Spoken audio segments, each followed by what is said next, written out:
Como pessoas escanteadas no futebol criaram uma rivalidade gigantesca.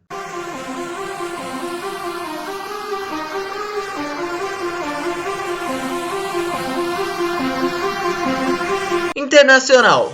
Bom, a história do Colorado começou no dia 4 de abril de 1909, quando os irmãos Henrique, José e Luiz fundaram o Esporte Clube Internacional em Porto Alegre, no endereço de número 141 na Avenida Redenção, hoje Avenida João Pessoa 1025. Os três chegaram na cidade no ano anterior. Eles eram paulistas e não conseguiram se encaixar em nenhuma agremiação na época, por conta do domínio alemão. Então, para suprirem essa demanda, criaram o Inter, que se transformaria em um grande patrimônio para boa parte da população de todo o estado, porque desde sempre o Inter foi o time do povo. Os imigrantes alemães, como já foi falado, dominavam o futebol gaúcho na época. Mas diferente da maioria das equipes, o Inter acolhia várias etnias e possibilitava que o esporte fosse praticado por uma parte da população que era excluída do futebol. Até por isso, o clube adotou o nome Internacional. A inspiração foi uma equipe paulista que também permitia a presença de pessoas de diferentes nacionalidades. Desde o início, as cores do clube eram vermelho e branco em referência ao grupo Sociedade Venezianos Carnavalescos. O primeiro jogo do Internacional foi em 18 de julho de 1909. O adversário foi o Grêmio e o Inter sofreu uma sonora goleada,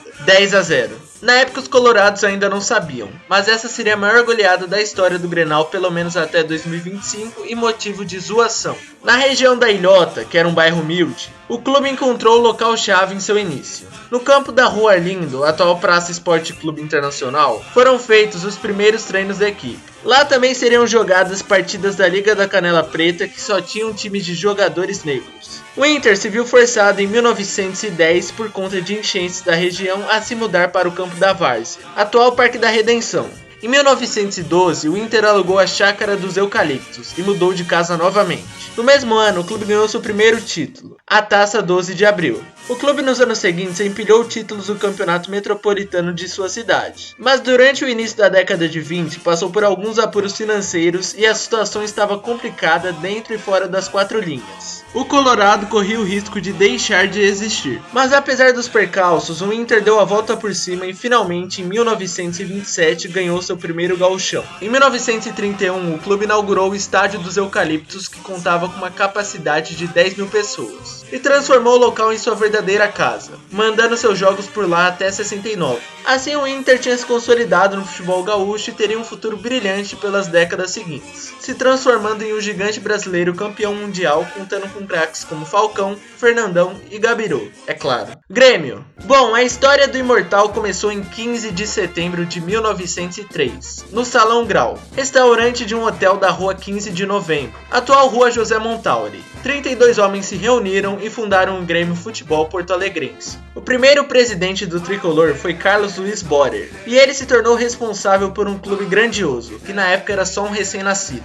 Apesar dessa ser a história da criação do clube, pode-se dizer que o espírito mortal nasceu 8 dias antes. O grande idealizador da ideia de fundar uma nova agremiação foi o paulista Cândido Dias da Silva. É uma boa coincidência que o Grêmio e o Inter foram fundados em um cenário até semelhante. Cândido estava trabalhando há pouco tempo na capital e foi apreciar uma partida do Esporte Clube Rio Grande. Porém, a bola que estava sendo usada murchou e Dias, no meio da multidão, foi o salvador da pátria, já que ele estava com uma bola em mãos e emprestou ela. Com isso, os ingleses e alemães que estavam jogando tiveram que agradecer uma pessoa que não era bem-vinda nos seus times, e retribuíram com o compartilhamento dos seus conhecimentos do mundo da bola e como fundar um clube. Com isso, o sonho de se ter um clube de futebol foi se concretizando através de sua participação na fundação do Grêmio. O primeiro jogo do tricolor aconteceu em 6 de março de 1904 e o tricolor venceu por 1-0. O adversário foi o Futebol Clube Porto Alegre. No mesmo ano, o clube ganhou suas 3 primeiras taças. O nome Grêmio vem do latim, que tem a palavra grêmio, que significa seio, abraço ou grupo. Esse termo ajudava a representar a união dos fanáticos por futebol da agremiação. O porto-alegrense reforça a ideia da valorização e força da identidade local do povo gaúcho. O primeiro estádio gremista foi a Baixada. O terreno foi adquirido pelo clube em 1904. O campo ficava em uma área de Porto Alegre conhecida por esse nome aí, no bairro Moinhos de Vento. ao lado do que hoje é o Parcão. Em 1912, a Casa Gremista ganhou uma arquibancada de capacidade de 600 pessoas e nos anos 50 o estádio foi substituído pelo famoso Olímpico, que se tornaria símbolo de um time especializado em ganhar copas e que também é campeão mundial, contando com craques em sua história como Renato Gaúcho, Jardel e Roger Machado, que inclusive virou a casaca, gerando muita polêmica e evidenciando uma grande rivalidade. História do Grenal. Bom, apesar da lapada que o Inter sofreu no primeiro jogo de sua história e do Grenal, o clube conseguiu se recuperar muito no retrospecto do clássico. No total, são 443 Grenais. O Grêmio venceu 141 jogos, enquanto 138 confrontos terminaram empatados. E o Internacional venceu 164 partidas, uma diferença confortável,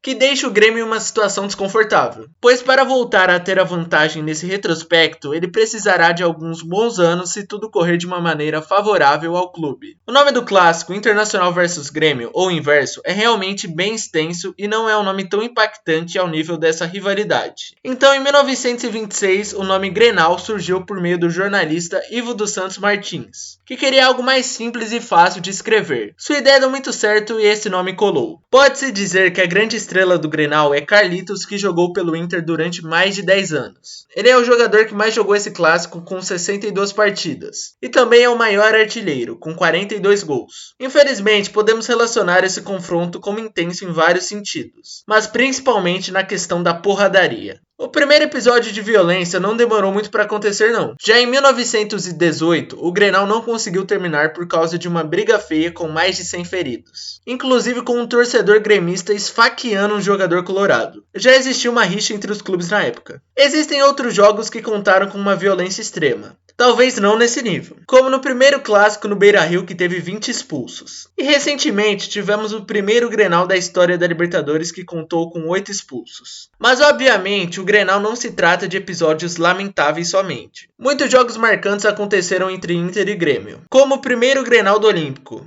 O Colorado acabou com a festa do tricolor e meteu um 6-2. Também em 1989 tivemos provavelmente o maior Grenal da história, que ficou conhecido como Grenal do século, onde estava em jogo a vaga para a final do Brasileirão e Libertadores. 80 mil pessoas foram ao Beira-Rio num calor ensurdecedor e puderam ver a história sendo escrita diante dos seus olhos, com a vitória do Inter por 2-1. Mas o Grêmio não fica para trás. Em 1977, o clube meteu uma goleada de 4-0 no rival que estava usando um uniforme novo. E coincidentemente o Inter não usou ele por vários anos. Por isso se criou a história que o Imortal aposentou esse uniforme. Também no marcante Grenal do Centenário, o Grêmio venceu pelo placar de 2-1. O azul versus vermelho também simboliza essa rivalidade. Até as cores são questão de divergência para os torcedores. Um gremista fanático não vai querer usar algo vermelho, e um colorado roxo não vai querer utilizar algo azul. Os clubes também não gostam de jogar nos mesmos estádios, pois não se bicam. Por isso cada um quase sempre teve um estádio próprio, diferente de rivais paulistas e cariocas. De fato, essa rivalidade é imensa e histórica. Pode ter seus pontos negativos e até extrapolar o adequado em algumas questões. Mas dentro de campo é possível ver que esse jogo é muito mais que um jogo. Ele está no dia a dia de toda a população de um estado que passa por muitos perrengues. E com isso os problemas do clássico se tornam até mais justificáveis. É impensável pensar no Rio Grande do Sul sem o Grenal, porque ele vai muito além do futebol. Bom, meu nome é Matheus e se você gostou do vídeo, por favor, deixa o gostei que faz toda a diferença no alcance e na recomendação do vídeo. O YouTube entende que o vídeo é bom através do seu gostei, então se você quiser recompensar meu trabalho, por favor, deixa esse like. Também deixe seu comentário fazendo nessa recomendação de vídeo, de conteúdo, de saga, assim, de série que eu posso fazer, como a história, de fundação dos clubes, a história de todas as copas e blá blá blá. Também não se esqueça de se inscrever e ativar o sininho para não perder nenhum vídeo.